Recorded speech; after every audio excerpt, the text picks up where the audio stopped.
Je m'appelle Lucie Lamballet, je suis diplômée de l'ENTPE en 2020 et je fais partie de la promo 65. Je travaille au CEREMA, qui est un établissement public du ministère de l'Environnement. Je travaille sur toute l'Île-de-France en tant que chargée d'études urbanisme opérationnel. Alors concrètement, j'ai plusieurs missions. Tout d'abord, autour des écoquartiers. On produit chaque année une analyse de toutes les candidatures au label en Île-de-France. Et d'autre part, on accompagne plus spécifiquement des projets d'aménagement, des projets d'écoquartiers portés par des collectivités. On essaie de les accompagner en amont pour répondre à leurs problématiques sur différents sujets. Un autre volet, c'est la production de guides, par exemple sur la sobriété foncière ou sur la planification. Et enfin, un dernier volet, c'est l'analyse de bases de données foncières pour la production d'études, par exemple sur le logement, ou alors l'identification d'un potentiel de densification à l'échelle d'une commune.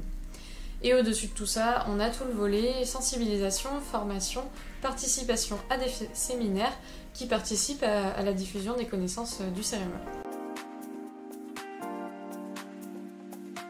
Alors pour moi, ça contribue largement à la transition écologique et solidaire, tout d'abord parce que c'est de l'aménagement.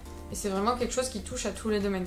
On va parler de mobilité, de logement, de mode de vie, de gestion de l'eau, et on essaie de concilier tout ça en fait. Et plus spécifiquement sur ce poste, c'est vraiment l'intérêt de travailler à la fois dans la diffusion des connaissances générales, donc avec la production de guides, de documentation, de méthodes, et également avec l'accompagnement plus spécifique des projets d'aménagement des collectivités qui sont des acteurs majeurs de l'aménagement en France et qui manquent d'ingénierie auxquels on va apporter du coup notre expertise pour mener à bien leurs projets.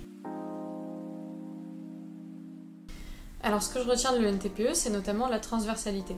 On baigne dans une culture générale de l'aménagement, et ça c'est notamment grâce aux autres voies d'approfondissement, mais également au double diplôme et au partenariat qu'a l'école, qui vraiment ouvre une autre vision de l'aménagement. Et ça me semble nécessaire que tous ces domaines se comprennent et dialoguent entre eux, plutôt que de rester en silo et défendre chacun son sujet, parce que c'est en dialoguant qu'on va réussir à concilier tout ça et à mener à bien la transition écologique et solidaire.